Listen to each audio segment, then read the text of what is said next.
নমস্কার।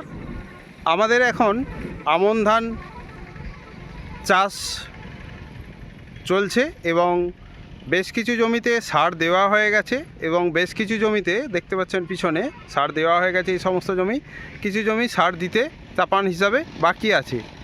বেশিরভাগ কৃষকের মনেই প্রশ্ন যে আমরা ফ্যাক্টরির সার ব্যবহার করব না বিদেশ থেকে যে সার আসে ইম্পোর্টেড ফার্টিলাইজার সেগুলি ব্যবহার করব।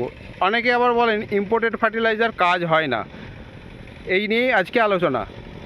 ইম্পোর্টেড ফার্টিলাইজার যেগুলো হচ্ছে বিদেশ থেকে আসে, কানাডা, রাশিয়া, সৌদি আরব, চায়না ইত্যাদি থেকে আসে, এই সমস্ত সারগুলি জাহাজে আসার জন্য যাতে গলে না যায় এবং সারের গুণগত মান যাতে কোনো রকমভাবে বিঘ্নিত না হয় তার জন্য সেরকমভাবেই কোটিং করে তৈরি করা থাকে।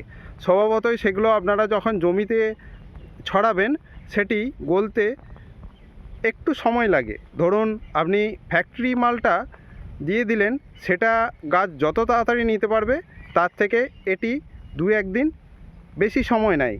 কিন্তু এমনটা নয় যে কাজ হয় না, কাজ হয়। ধরতে একটু দেরি লাগলেও এই সার কিন্তু একবার ধরে গেলে এর গাছের যে সবুজ ভাব এবং অন্যান্য কাজ স্বাভাবিক গাছ ভাবে নিতে পারে এবং গাছ যে পাশকাঠি, ধানের ক্ষেত্রে পাশকাঠি এবং তার যে গ্রোথ সবই ঠিক থাকে।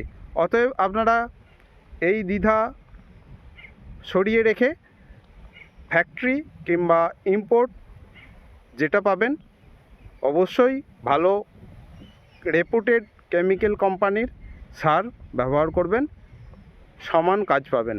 ধন্যবাদ কৃষি রায়কে সময় দেওয়ার জন্য। কৃষি রায়ের ভিডিও এবং পোস্ট ভালো লাগলে আপনারা ফলো এবং সাবস্ক্রাইব করতে পারেন। ধন্যবাদ।